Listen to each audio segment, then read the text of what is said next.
Students आइए देख लेते हैं बाकी बचे हुए रूल सिग्निफिकेंट फिगर्स के। एक इसमें सबसे सिंपल सा रूल आपके पास और बाकी है कि अगर हमारे पास मान लीजिए कोई एग्जैक्ट नंबर है इस तरह से, जैसे मैं लिख दूं 5, ठीक है, मैंने लिख दिया 2, तो इनके अंदर हम यूं नहीं बोलेंगे वन सिग्निफिकेंट फिगर है। इनके अंदर देखिए क्या होता है, मैं इस 5 को भी तो बहुत अलग अलग तरीकों से लिख सकती हूँ ना। मैं इसको कैसे लिख सकती हूँ, या तो मैं 5 ही लिखा रहने दूं, या मैं अगर इस नंबर को 5.0 लिख दूं तो कुछ प्रॉब्लम है नहीं, मतलब तो 5 ही है।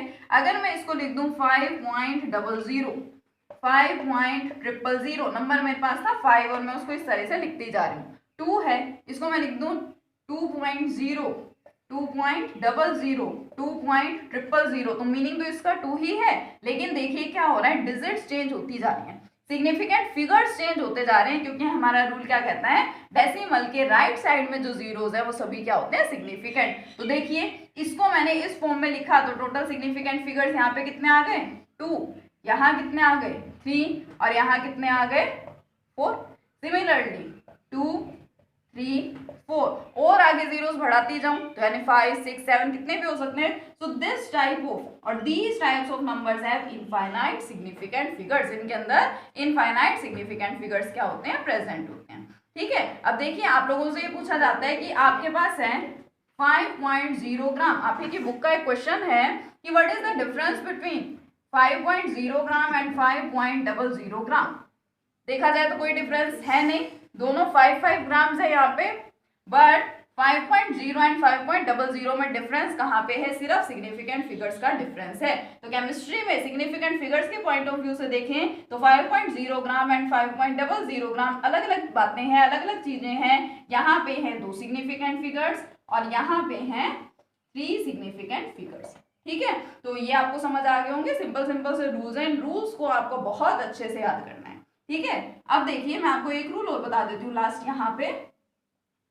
अब जरूरी नहीं आपके पास एक एक नंबर हो इस तरह से, जैसे मैंने अभी आपको एग्जांपल्स दिए, आपके पास एडिशन, सब्ट्रैक्शन, मल्टीप्लिकेशन, डिवीजन या फिर सिंप्लीफिकेशन भी इन्वॉल्व हो सकता है। उसमें भी आपको सिग्निफिकेंट फिगर्स फाइंड करने होते हैं। वहां पे सिग्निफिकेंट फिगर्स फाइंड करने का जो मेथड है वो थोड़ा सा अलग होता है। देखिए आपको बोल दिया जाता है सिंप्लीफाई, ठीक है, यहाँ आपको सिंपल से बोल देते हैं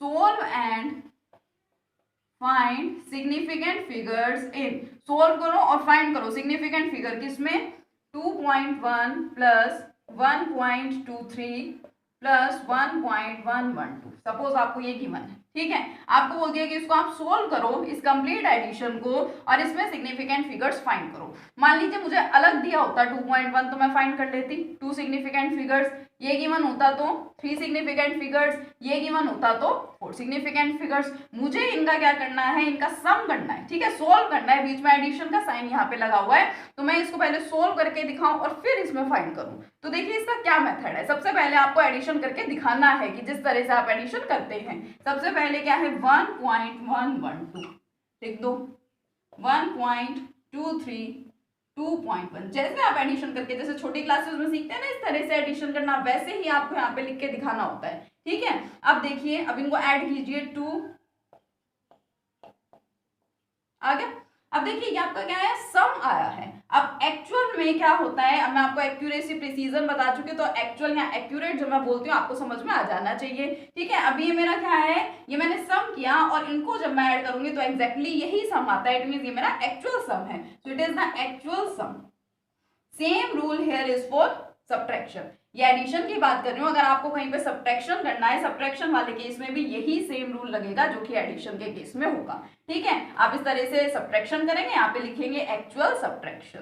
ठीक है, एक्चुअल सम। अब सिग्निफिकेंट फिगर्स कभी भी एक्चुअल सम से फाइंड नहीं कर सकते। ऐसा नहीं होगा कि आपने यहाँ पे कर लिया ऐड और फिर काउंट कर लो 1 2 3 4 सिग्निफिकेंट फिगर्स। नहीं, क्या होता है, एक्चुअल सम को आपको कन्वर्ट करना पड़ता है रिपोर्टेड सम में। अब देखिए रिपोर्टेड सम आता कहां से है, जो आपने यहाँ पे ले रखे हैं ना, इनकी हेल्प से आपको पता चलता है कि टोटल सिग्निफिकेंट फिगर्स कितने होने हैं और रिपोर्टेड सम कितना आना है। अब देखिए आप यहाँ पे देखिए एडिशन और सब्ट्रैक्शन के केस में क्या करते हैं, डेसिमल के बाद जितनी डिजिट्स प्रेजेंट है, the total digits after decimal, आप उनको देखो कितनी कितनी डिजिट्स है डेसिमल के बाद। ये डेसिमल, इसके बाद 1 2 3 3 डिजिट्स, इसमें डेसिमल के बाद 2 डिजिट्स, इसमें डेसिमल के बाद 1 डिजिट। सबसे पहले क्या करें, इसी तरह से ऐड करें और फिर देखें तीनों के अंदर 3, 4, 2 जितने भी आपने ऐड कर रखे हैं उन सभी नंबर्स में देखिए डेसिमल के बाद कितने कितने डिजिट्स हैं। यहाँ पे 3 डिजिट्स थी, यहाँ पे 2 थी, यहाँ पे 1 है और इनमें से सिलेक्ट करो आप सबसे छोटे डिजिट, सबसे लीस्ट डिजिट कौन सी है, यहाँ पे 1। ठीक है, it is the least digit. It means ये लीस्ट डिजिट क्या बताती है कि जो आपका आंसर आएगा, एक्चुअल सम का मतलब जो ऐड करने पे आया, रिपोर्टेड सम का मतलब जिस सम की हेल्प से हम सिग्निफिकेंट फिगर्स फाइंड करेंगे, and reported sum is related to this least digit. Least digit हमें बताती है कि हमारा जो आंसर एक्चुअल में तो ये आ गया, बट सिग्निफिकेंट फिगर्स बताने के लिए हमारा जो रिपोर्टेड सम आएगा उसके अंदर डेसिमल के बाद एक ही डिजिट होनी चाहिए। यहाँ तो देखिए डेसिमल के बाद 3 डिजिट्स है। अब लेकिन हमारा आंसर क्या कहता है, हमारी रूल क्या कहता है यहाँ पे कि इधर डेसिमल के बाद सिर्फ एक ही डिजिट होनी चाहिए। तो डेसिमल के बाद सिर्फ एक डिजिट का मतलब 4.4। ठीक है, इसको मैं ऐसे लिख सकती हूँ, यानी मेरा रिपोर्टेड सम ये बन गया है और अब मुझे जो सिग्निफिकेंट फिगर्स फाइंड करने हैं इसकी हेल्प से फाइंड करने हैं। अब आपके पास ये है डिजिट, अब देखिए इसमें कितने सिग्निफिकेंट फिगर्स है, टोटल 2। तो 2 सिग्निफिकेंट फिगर्स क्या है, इसका आंसर है।